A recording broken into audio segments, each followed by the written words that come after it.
Bonjour à tous, on se retrouve dans une nouvelle vidéo. Je vais essayer de vous faire une série de vidéos sur mon dernier rendu de l'année et en fait c'est une maison de milliardaire. Je vais vous lire l'énoncé du projet, ce sera peut-être un peu plus concret. Face à la mer, ce terrain a été acheté par un milliardaire pour construire sa nouvelle maison. Isolée de la ville, accessible par la mer et les airs, il vous est demandé de concevoir une maison refuge, à la fois lieu pour se ressourcer, se reconcentrer, inviter ses amis.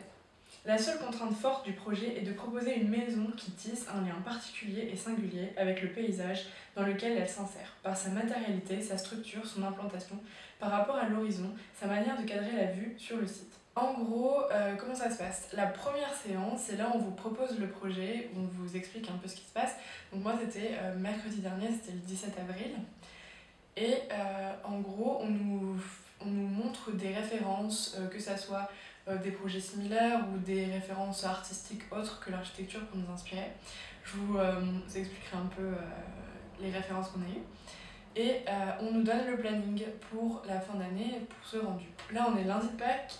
Pour mercredi, je dois faire une analyse de maison qui est déjà existante, que ce soit une maison très connue ou alors une maison qui l'est moins, qui s'ancre dans ce projet. On nous donne aussi les contraintes du projet, les choses clés sur lesquelles on doit particulièrement s'attarder. Ici, c'est le site, le climat, l'orientation, sud-ouest, comme vous voulez, le jeu d'ombre et de lumière, la relation avec l'extérieur, et c'est vraiment ça le plus important, la structure, la fonction et les envies particulières que peut avoir un milliardaire. Dans le sens où, en fait, le milliardaire, soit on choisit un milliardaire lambda, soit on donne le nom d'un personnage qui soit fictif ou réel, afin de pouvoir comprendre ses besoins, ses envies et de pouvoir répondre particulièrement à ses besoins et s'en inspirer pour ce projet. La première maison dont je peux vous parler, c'est la Villa Malaporte de Libera, qui se trouve sur l'île de Capri.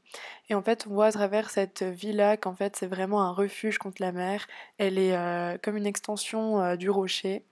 Le toit, il est fonctionnel, il sert à la fois de gradin, d'escalier, pour pouvoir admirer la vue. Elle est présente dans de nombreux films, par exemple Le Mépris. Et c'est là qu'on voit qu'il y a une vraie relation entre l'extérieur et l'intérieur.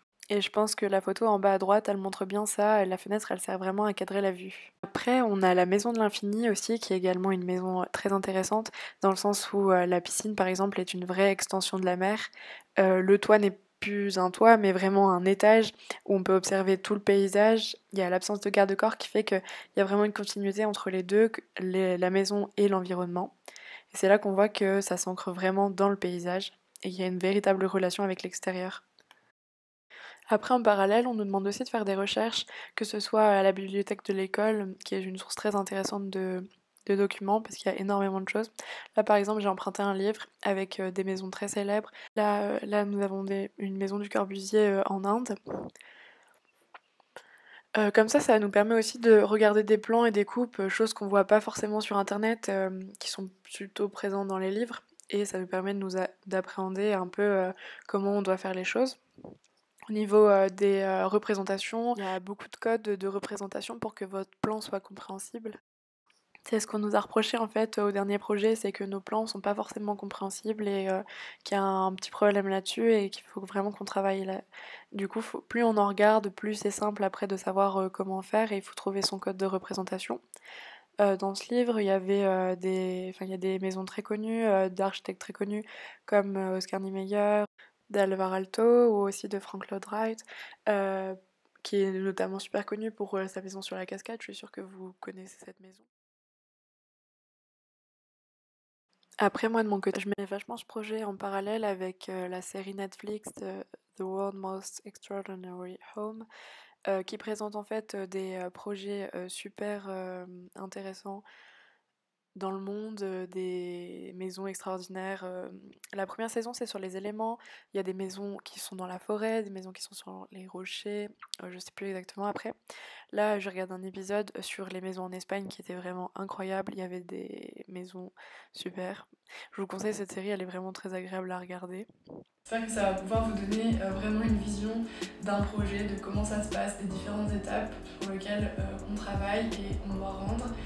Et voilà, je vais vous emmener avec moi pendant tout ce reste d'année, vu que c'est le dernier projet, et j'espère que ça vous donnera envie.